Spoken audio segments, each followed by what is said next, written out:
People who are advanced just never don't do the basics. And that was something that always stayed with me. It's like they just never don't do the basics. They always do them. And that's the difference between people who are advanced and people who are starting out. They look at the people on the stages and they're like, it can't be that. It has to be something else. There's got to be a secret. It's just that they never don't do those things. Welcome to the Spartan DEKA series on Spartan Up with Jarod Cogswell, Director of Sport, and Yancy Culp, Director of Programming. Today, guys, we have Alex Hormozi. He's an entrepreneur, an investor, a philanthropist. But you know why he's here today? Is he has had tremendous impact on the fitness industry. So I wanted to welcome Alex Hormozi. This episode of Spartan Up is brought to you by Athletic Brewing Company, pioneering a revolution in craft, non-alcoholic beers. Place your order today at athleticbrewing.com and get free shipping on 2 6-packs or more. Alex, welcome.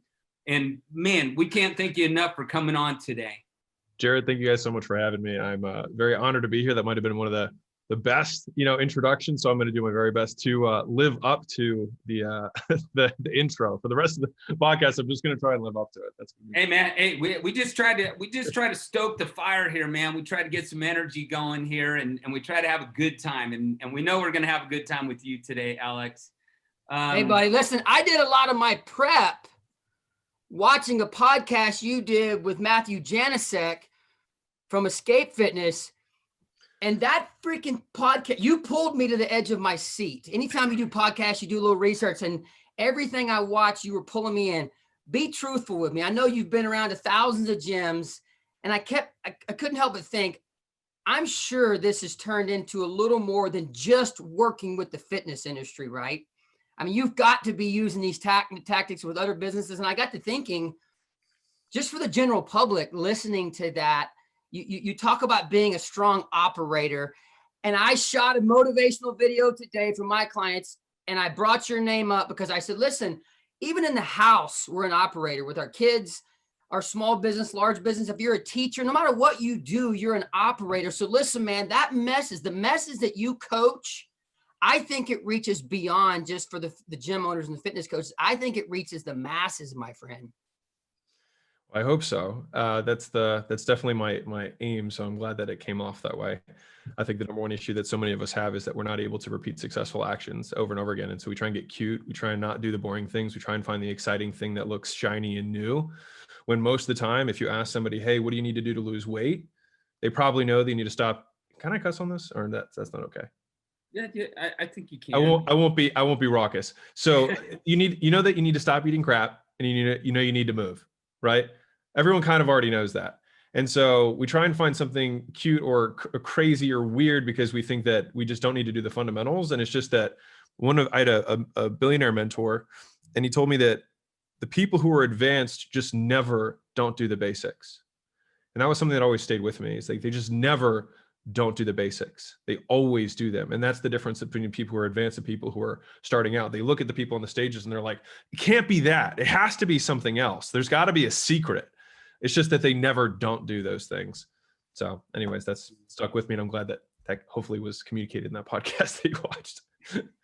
No, I watched the same one, Alex, and I've got a lot of respect for Matt and the guys over at Escape Fitness. And but we know you have a lot of lessons to share, and obviously you have a great network of fitness professionals that you work with, but also, I mean, you're one of those bright minds for the fitness consumer, and what I guess before we dig into that kind of stuff, I just wanted to, kind of get your backstory. What got you involved in fitness in the first place? I think so. I mean, the early, I've been into fitness since I can really remember. So like my memory starts, I feel like when I'm like 11, like I really don't remember much like of the early years, but I remember, I was doing push-ups, and I think the first gift like that I can remember that my mom got me was a Navy SEAL training book. Cause I was just, you know what I mean? I wanted to have muscles. That was like important to me. And maybe that was like a trip of, becoming a man, or wanting to at least have status. I went to an all guys school. So, how fit you were, how strong you were was something that was, a status thing.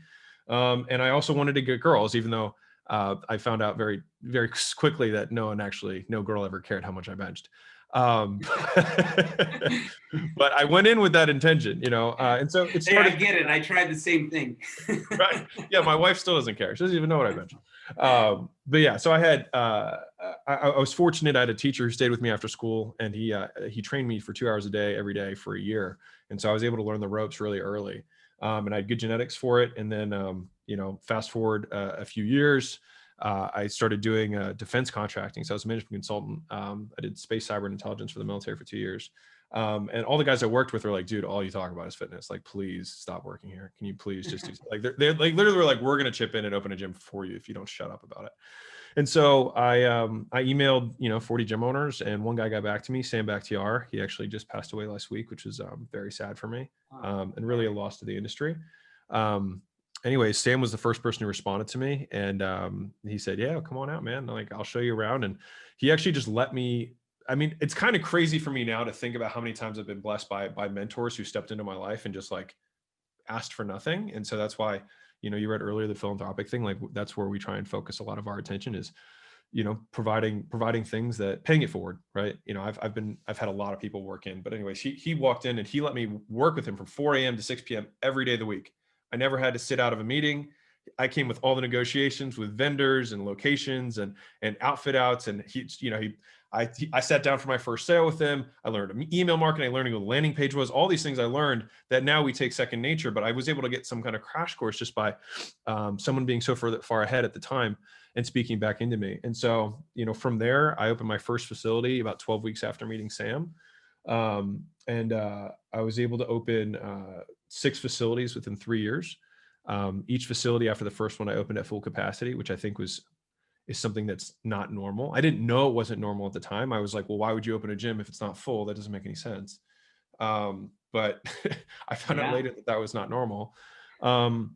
And so then I started having gym owners reach out to me, and I was like, well, and I knew all these agents. I was like, I didn't even know what I didn't know. So I was like, how about I just fly out to your gym and I'll just fill your gym up for you? Cause that's what I do for my own gyms. I'll just sell for, 3 or 4 weeks and we'll just fill your gym up. And so for the next 18 months, I flew around the country and went to 33 gyms and filled up 33 gyms. We averaged 100, I think it was 121 signups in a 21-day period for those. And they were all, what I would consider higher ticket. So they were people who bought programs. They weren't like trials or anything like that. So usually, $500 plus price points. So invested clients. And after a certain point, more gyms were reaching out, and I realized that this flying around the country wasn't logistically a really fun life. And some of the sales guys that I had hired at that time, we were near the end, we were doing 8 gyms a month. We were just turning, and their wives were saying they were going to divorce them because they were not home all the time. So they were on the road at these gyms, and so we switched to a consulting model, and that was in March of 17. And then from there until now, we've worked with 4,000 gyms, teaching them all the things that we do, from lead generation, lead nurture, sales, fulfillment, and retention and ascension. And so all the things that you need to do, provide amazing product and service, do it consistently, and do it at a price point that actually makes sense for the business owner and for the customer. Well, when you were consulting, you also kept the 6 gyms running at the same time? So I left the consulting job. I'd squirreled away $60,000 in savings, and that's what I started my first gym with. So I quit that job, and then I drove out to California to unemployed to go see this guy Sam, who I'd met on the internet. Showed up at his gym, and so from there, since I had money, so I was able to start my first gym quickly after kind of learning the ropes of the business. Yeah, awesome. You recently wrote a post maybe a couple months ago, and it was actually brought, obviously we work with a lot of fitness professionals ourselves, and it was a really interesting article because it was a sign of the times, right? And we know the struggles of the passionate and purposeful gym owner right now, and all the great people that are out there to change lives. And the first part, I thought what was brilliant about your post, Alex, was it was really bleak. Like, it was really great to hear about Peloton and the big giants that are out there, like just crushing it, right? And really using the pandemic to their advantage.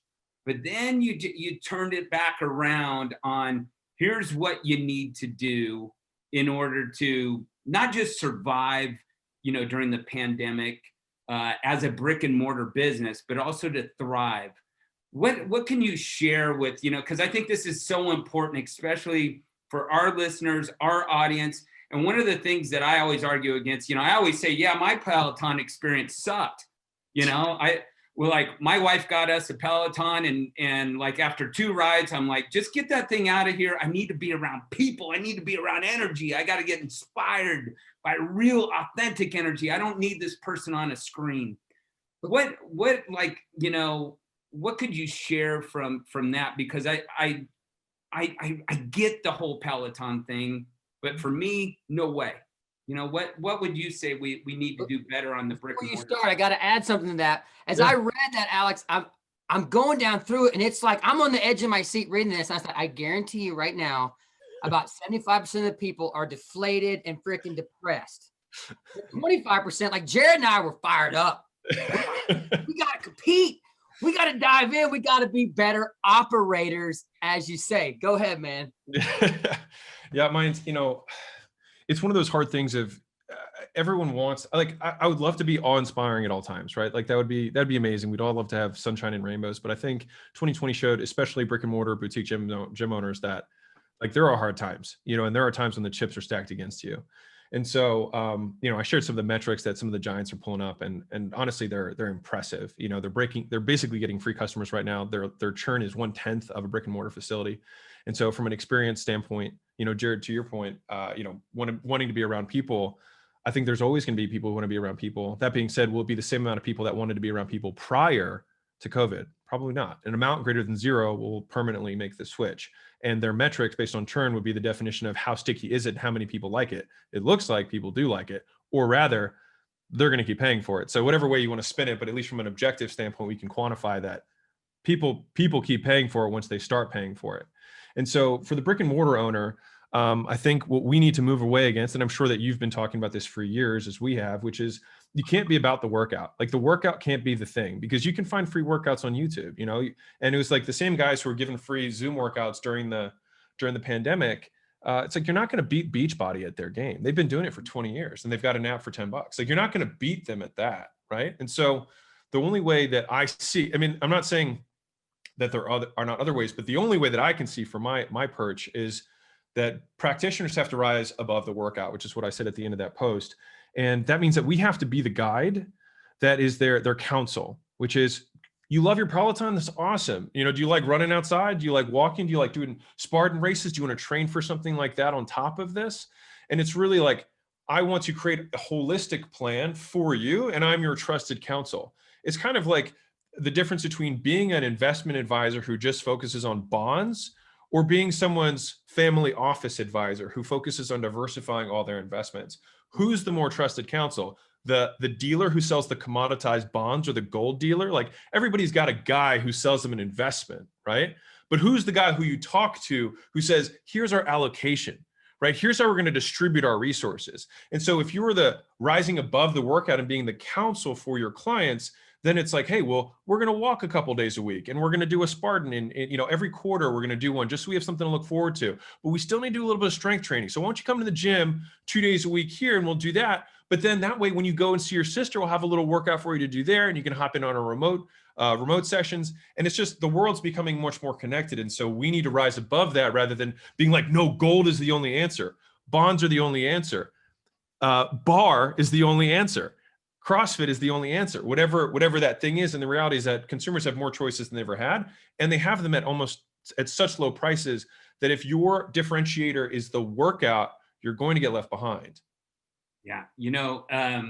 What I love that you stated in that post, and again, I sent it to a few people after I read it, and I love rising above the workout, and because it's more than that. And I know Yancy can attest to this too, because he has a really strong online clientele, and he's in a big piece to Yancy's success. I'm gonna brag for Yancy for a second, but he does rise above the workout. Mental conditioning is another piece that you're gonna get from Yancy's menu of services.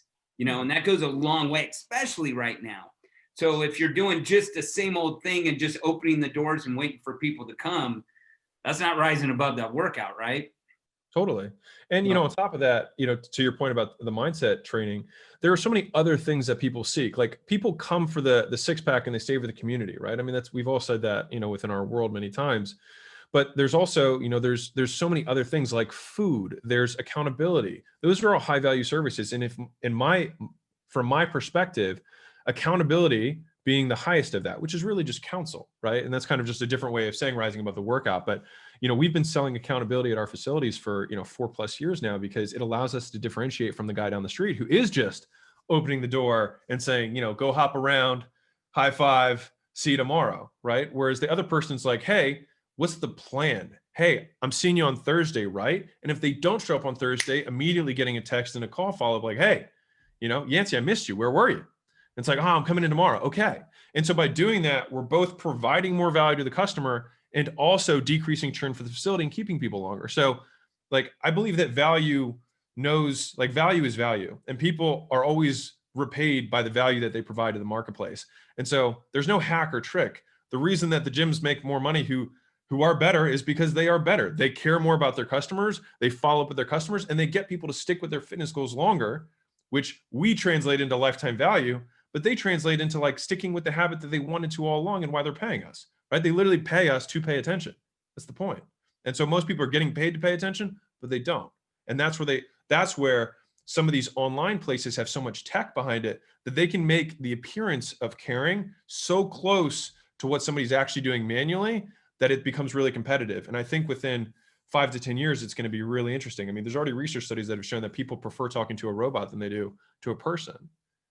Yeah. If you have the programmed answers of a nice robot. Note, Alex, I think that's where, we have so many people that are in our industry, it's like you, when you first, got into the fitness business, you're passionate.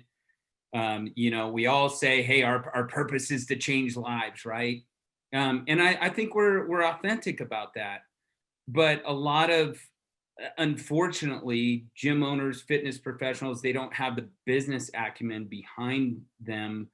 And, they want to do well, and they work a lot out of fear, and they put a lot of hours and effort into, being a successful business person. What are the things that we could flip around on the other side, with the fitness consumer that are saying, hey, I like Peloton, and now I don't have to go to the gym. I could just stay at home. What are some ways to maybe convince them to look back at the other way going through this pandemic? Because I understand, okay, you're comfortable there, but there's a lot of things that they're missing, that they won't get from that, I guess, that online experience or that digital experience that they're getting at home. Oh, I'm not sure if the answer that I have is the answer that you may want me to give.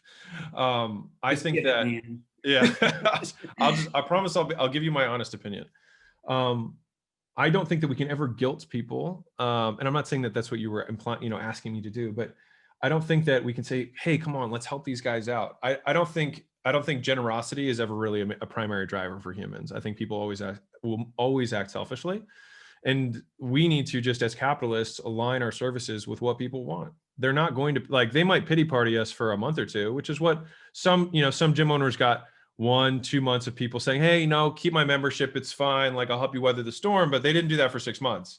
They were like, I'll give you 1 or 2 months, but okay, hey, Randy, things are still closed. I'm not going to keep paying for my CrossFit membership. Right. And so I think that for the consumer, the questions, if they like it better and they're more consistent with it, my genuine opinion is that they should stick with it. Because if I'm really trying to serve the most people, if I can get you to actually work out 3 days a week for the rest of your life, I won. I just extended 15 years to your lifespan. Your kids are going to be healthy. I'm okay with that. Me, I sleep okay at night. But as business owners, right, we can't really accept that. So we have to figure out ways to provide more value than those guys do. So my ask to the consumers would be, find somebody who's doing what we're talking about, which is rising above the workout. The guys who are doing the workouts, just doing workouts, are not going to beat the Peloton guys, because Peloton, for example, can pay the best trainer in the top 10 trainers in the world to be there, right? And no local gym's going to have that. Very unlikely, right? Well, what will the local gym have that doesn't have? It'll have everything else that can be you getting your goal. And actually what happens when you fall off or when you don't do the Peloton because life gets in the way, you go on vacation, you get busy at work and then you fall off. Then what? Right? And so the Peloton's really cute for a while, as long as you keep doing it, but Peloton's not going to call you when you don't do it. Right? And so that's kind of where I believe that the primary value of having, a fitness coach, fitness consultant, every high level person, like I have 4 or 5 different coaches that coach for different aspects of my life. And so most people who want to become champions, which I think is the people who are listening to your podcast from a consumer standpoint, they should have coaches because they will still always, and there was actually a research study done on this, an academic friend of mine turned me on to, and they were looking at mentorship within academia. So it was like a truly like rigorously, meta-analysis of hundreds of studies, but people who have mentors or coaches, people who are ahead of them, advance at 4 times the rate when you control for all other aspects. So when you tell me that I can advance at 4 times the speed simply by having someone further away or further along than me, give me counsel on what steps I should take to get to where I'm trying to go faster or easier, then in what world would I not sign up for that? And so that's what I think is the primary value of these rising above the workout. So if you are a consumer, it's good that you're doing something on your own. I will always encourage you to do that and stick with it. But if you want to go faster and you want to get there more easily than you probably are, then that's where I think that the role of a coach comes in. So you're quoted as saying, Alex, that it's real easy to leave and quit a membership, but it's very hard to quit and leave a strong relationship. In the gym world, and as I said to start the podcast, outside the gym world, talk to our listeners about the power in that in all walks of life. From a business perspective? And I love to create microcosms for my clients. So like, let's dumb this down to like this tiny little thing over here. Maybe, like I said, maybe it's you got a business that says you and 1 employee. Yeah. I mean, everything comes we're human beings, right? And so the things that are going to strengthen us or that give us meaning are the relationships that we have. When we die, we're not like, man, I wish I had gotten that squat PR, or man, I wish I had made more money. It's always the relationships that drive our behavior. And so whether you're, coaching Little League baseball, right? Or you're a solopreneur and you've got 1 employee, the extent to which that person's going to stick with you is based on the strength of that relationship. And that's, again, being coach and being counsel, which most of the times is listening and actively providing value. I hope I answered that in the way that you were. I loved your Little League analogy was a better one than I gave for that, bringing it down to like small town America. You're a stay-at-home mom or dad and you just coach the Little League. But I love that statement, man. It's when you take the time to build the relationship, that is so hard to break. I've got no problem breaking a membership unless there's been strong relationships created while I was there. And I have a hard time leaving that. Jarod and I call it, every time we walk into a gym, you're probably one of the few that's been into more gyms than we've been into, but we like to say when we're talking to the owners, I'd love to get your thought on this. When you do it right, they consider it their second home.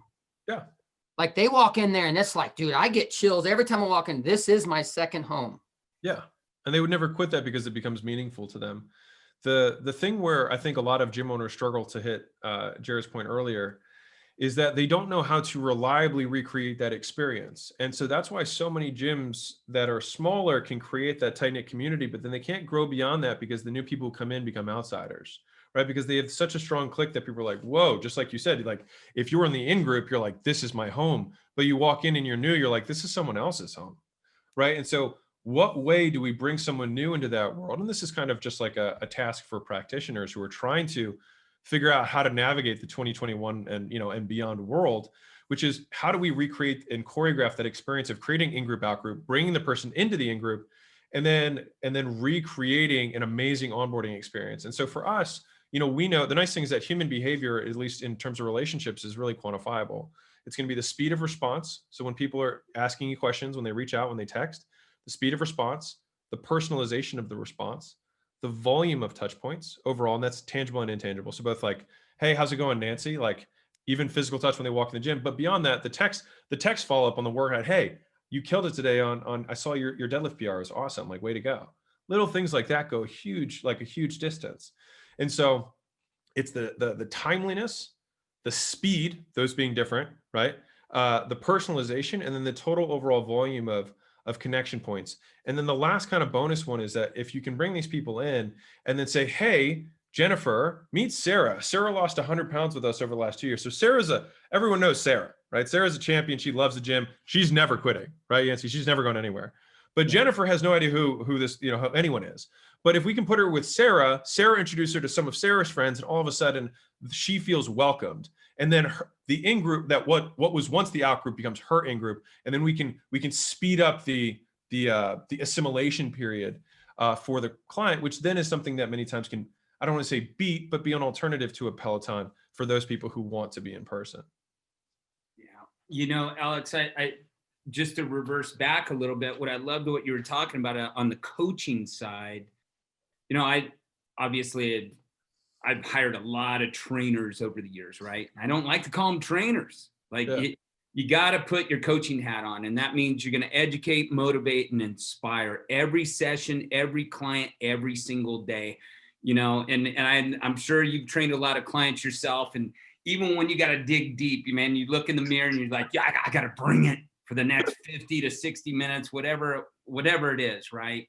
But I think that's imperative, because the coaches are doing all the things that the great coaches are doing, the things that you're saying. It's like the touch points, the text after the workout.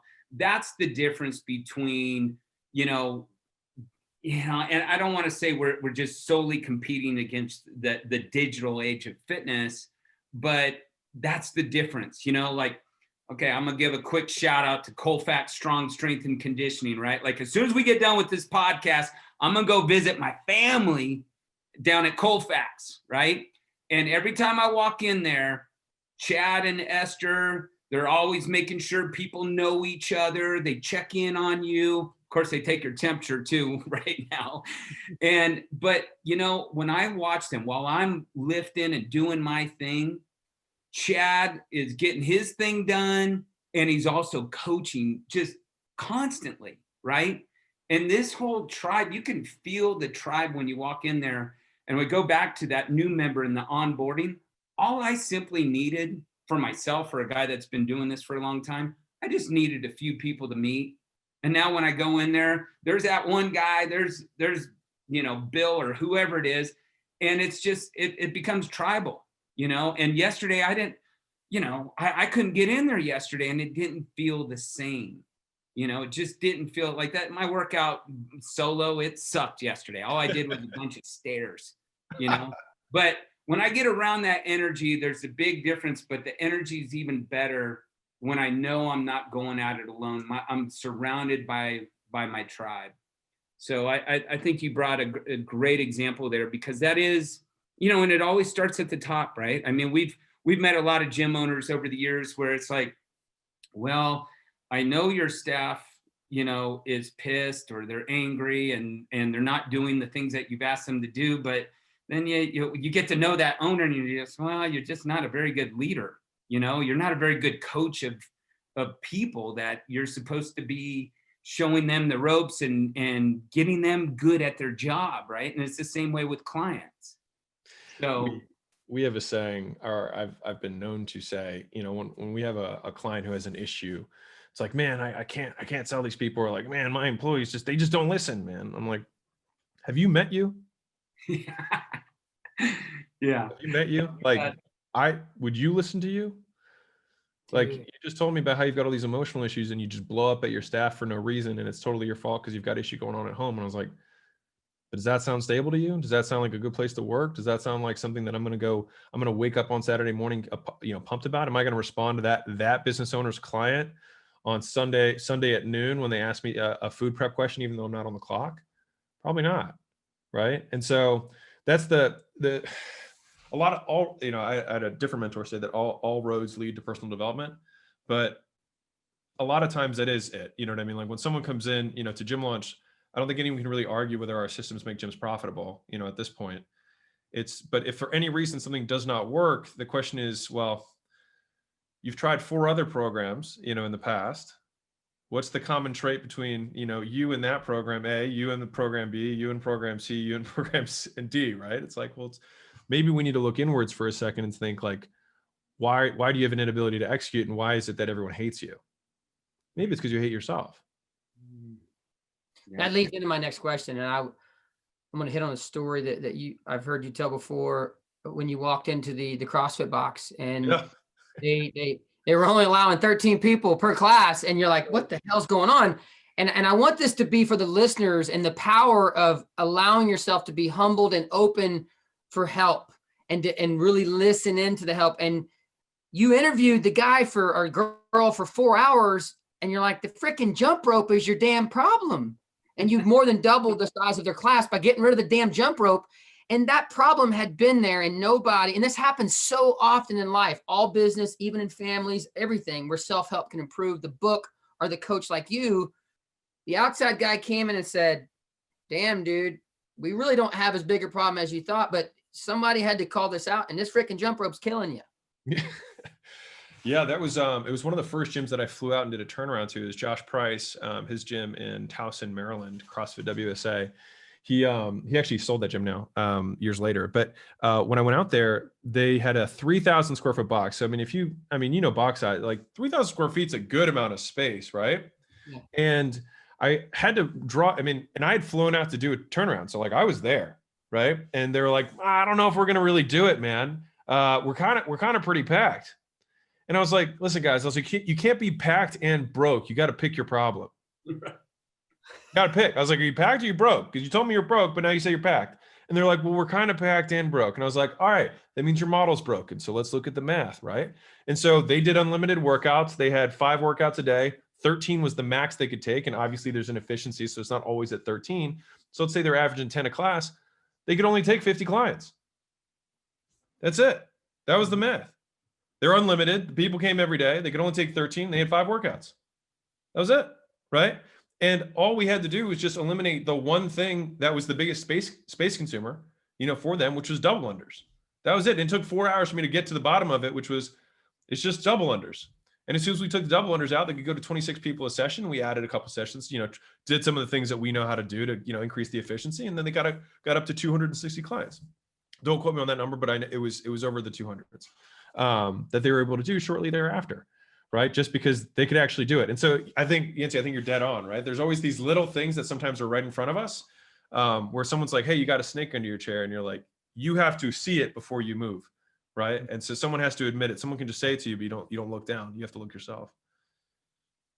Let me ask you this, Alex. Now, obviously working with a lot of clients, we have found through the pandemic, we're excited about our product with DEKA. It's gamified fitness. We call it training with a purpose so that you can celebrate your fitness. And we've seen it, all through 2020 in the open markets. We hosted over 40 gym events with our DEKA Strong and DEKA Mile products, but we are just so excited. And what we're finding is, especially when it was in lockdown, that gamification and challenges we're definitely making a difference. And we're going, man, this might be the way we need to continue going forward, even when we sometime hopefully get to post-COVID. What are your thoughts on the gamification side? I like all aspects of progress. I think gamification is just a way of giving dopamine rushes, at standard intervals. The things that make things addicting are variable reward. I'm sure you guys are familiar with that, where, sometimes you check Facebook, you don't have a notification. Sometimes you do, and you get a little ding on the back of your brain. Right. And so with the gamification, maybe you don't get a medal today, but maybe on your 3rd or your 5th workout, you do get a medal because you did 5 workouts, or maybe hit a PR, whatever it is. And so it keeps people coming back because they just want to get that next hit. And so from that standpoint, I'm a big fan of gamification in all its various forms. Yeah. And with your clients too now, like, I think every business, especially in the fitness business, it goes through cycles, right? Where there's that growth cycle. So you're just like, okay, our focus is on sales right now. And then eventually you get to a certain point where you're like, okay, we're going to focus on retention more because we're near capacity. Right now, like what is the philosophy or the I guess the advice you can give to so many hardworking gym owners right now with where they're at? Because, like right now at the moment of this podcast, I spoke to 3 different gym owners in California today. Okay. All they can do is the outdoor workouts. Here in Colorado, you can go inside. You gotta pay attention to the occupancy. You gotta wear the mask. Everybody's in a different place, but where do you think the main focus should be? Oh, that's a good question. So right now the marketplace is obviously really fractured, right? The difference between a Oklahoma gym and a California gym is night and day, or it's literally outside and inside, right? Between the two facilities. And the biggest difference that we saw early on, as soon as COVID hit and the gym started getting shut down, is that there were gym owners who were open-minded and there were gym owners who were not. And there were gym owners who were ostracized with their head in the sand, just waiting for the adults to come, for Superman to come and save them. But the thing is, the Superman, never comes, and we all know that. But they were waiting for it in hopes that something was going to happen. The guys who stayed nimble, stayed adept, started offering, remote or hybrid services with their packages, have been able to do fine. We still have plenty of 7-figure gyms that grew and hit record years in 2020, but they were the ones who were adaptable. And so the advice I would imagine, as broad sweeping as I can with a few brushstrokes to the entire gym industry, would be to remain adaptable, because we don't know what 2021 is going to look like. I do think that having a hybrid or semi-remote component to a gym, I've been an advocate before COVID, and I'm an advocate now because it's 100% margin. And it also provides you as the coach above the workout. So you can manage somebody so that they can do a Spartan race and go to your gym if you're a bar studio, right? Because I work with a lot of facilities that aren't necessarily, boxes, or do kind of the more hardcore stuff. I've got yoga facilities. Like, we've got all sorts of facilities, because the back room, as I call it, is just the widget, right? But all the models work the same. It's like, whatever you're doing in the back is the back, but how you sell, the goal, how you market, the client experience is the same, because humans are humans, right? And so 1 is stay adaptable.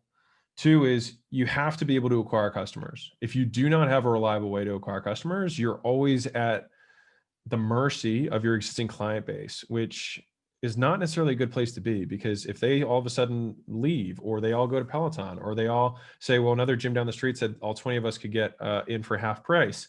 Unless you have any kind of leverage, which to me in my world, leverage is I have more people knocking on my door. Like, I love you and I want to support you, but I don't need you. Right. And I think being in that position of power is really important. And if that's why, the mission of Gym Launch is teaching gym owners how to fish, because we believe you have to fish for yourself. You got to learn how to do it.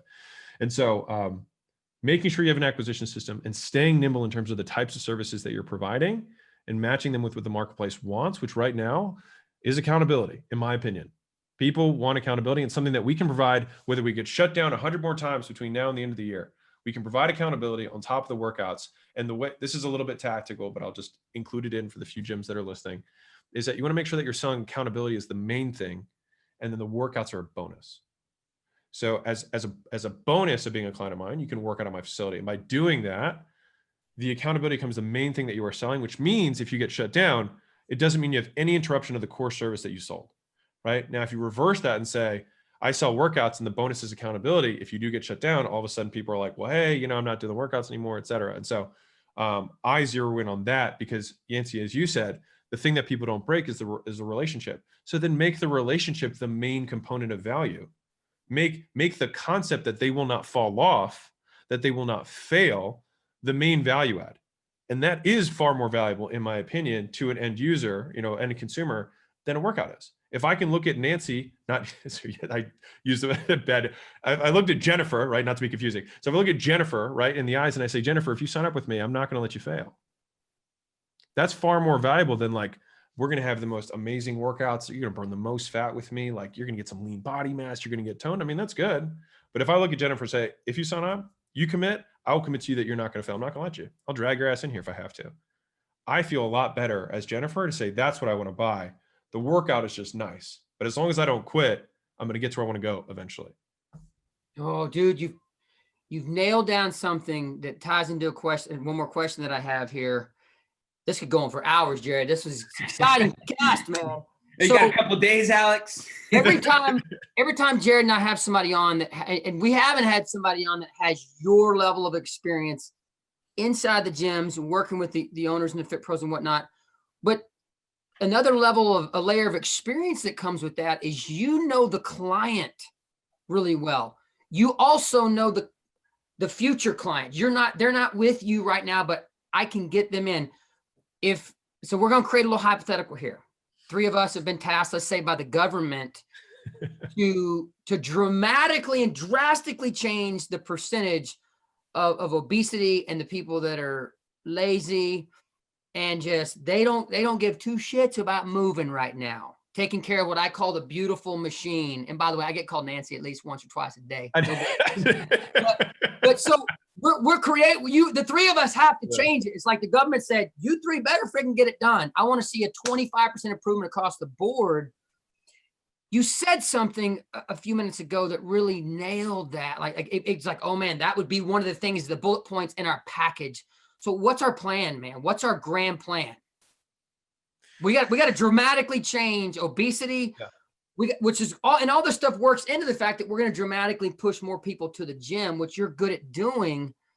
How are we going to devise the perfect plan to get more people off their ass? So in my opinion, most people, like, the strongest motivator is not gain, but pain. Right. And so if I go to Layla's head and said, Alex, you have to lose 50 pounds in 30 days, I would lose 50 pounds in 30 days, and I would stop eating immediately. And I would be running for, 12 hours a day, every day, to just try and eat at my body. Right.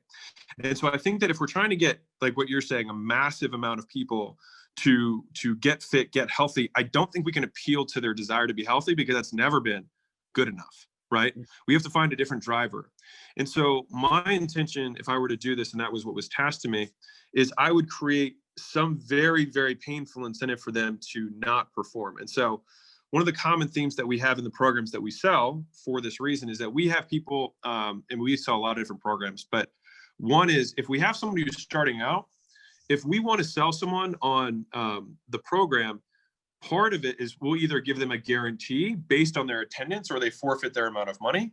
Another way to do it is we give a trial. We say that we're going to bill you with $100 for any workout you don't attend. Right? So there's a huge penalty for them not attending. Another way of doing it is having them put money down and then getting it back if they hit X, Y, and Z.